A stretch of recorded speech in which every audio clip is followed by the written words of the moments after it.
आप देख रहे हैं आरके स्टोरी हिंदी। चलो शुरू करते हैं भूतिया डॉल।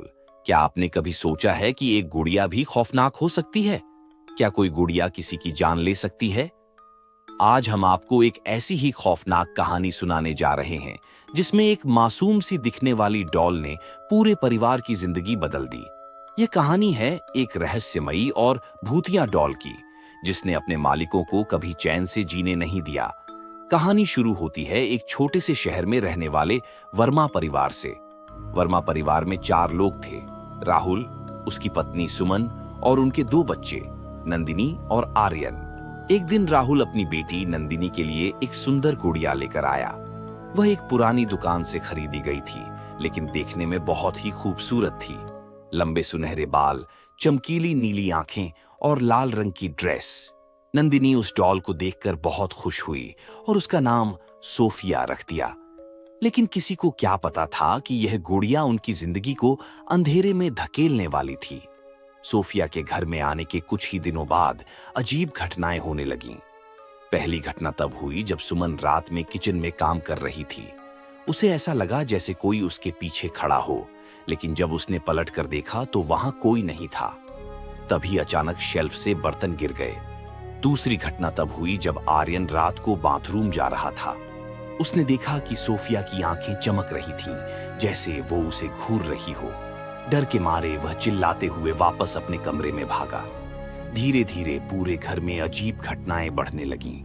कभी लाइट अपने आप जल बुझ जाती, कभी रात में किसी के हंसने की हल्की हल्की आवाजें सुनाई देती। सबसे ज्यादा डरावनी बात यह थी कि नंदिनी को यह सब सामान्य लग रहा था। अब नंदिनी की हरकतें भी बदलने लगी थीं। वह अकेले में बैठकर गुड़िया से बातें करती, हंसती और कभी-कभी रोने लगती। कई बार उसने कहा कि सोफिया उससे बातें करती है। एक रात जब राहुल और सुमन अपने कमरे में सो रहे थे, तभी अचानक दरवाजे पर जोर-जोर से खटखटाने की आवाज आई। जब राहुल ने दरवाजा खोला तो सामने नंदिनी खड़ी थी, लेकिन उसका चेहरा भावशून्य था। उसके हाथ में वही गुड़िया थी। उसकी आंखें सुर्ख लाल हो रही थीं और उसने धीमी आवाज में कहा, सोफिया को अच्छा नहीं लग रहा। राहुल और सुमन घबरा गए, लेकिन उन्होंने इसे सिर्फ एक सपना समझकर नंदिनी को सुला दिया।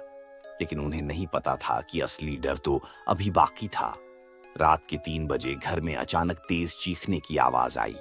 जब राहुल और सुमन दौड़कर नंदिनी के कमरे में पहुंचे तो वहां का दृश्य देखकर उनकी रूह कांप गई। नंदिनी के शरीर पर गहरे नाखूनों के निशान थे और वह जमीन पर पड़ी तड़प रही थी। डॉल उसके पास रखी थी और उसके चेहरे पर एक अजीब सी मुस्कान थी। तभी अचानक खिड़की अपने आप खुल गई और ऐसा लगा जैसे कोई साया वहां से गुजर गया। अब वर्मा परिवार को यकीन हो चुका था कि यह कोई आम गुड़िया नहीं, बल्कि इसमें कोई आत्मा का वास है। उन्होंने शहर के एक प्रसिद्ध तांत्रिक से संपर्क किया। तांत्रिक ने घर में कदम रखते ही महसूस किया कि वहां किसी बुरी शक्ति का प्रभाव है। उसने गुड़िया को देखते ही कहा, यह कोई आम डॉल नहीं, इसमें एक पिशाचिनी की आत्मा है। तांत्रिक ने बताया कि यह डॉल एक छोटी बच्ची की थी जो सालों पहले एक हादसे में मारी गई थी। उसकी आत्मा इस डॉल में कैद हो गई थी और अब वह अपने मालिक को अपनी गिरफ्त में ले लेती थी। तांत्रिक ने विधि विधान से हवन किया, मंत्र पढ़े और डॉल को जलाने का फैसला किया। जैसे ही डॉल आग में डाली गई, पूरे घर में जोर जोर से चीखने की आवाजें गूंज उठी। ऐसा लग रहा था जैसे कोई छटपटा रहा हो।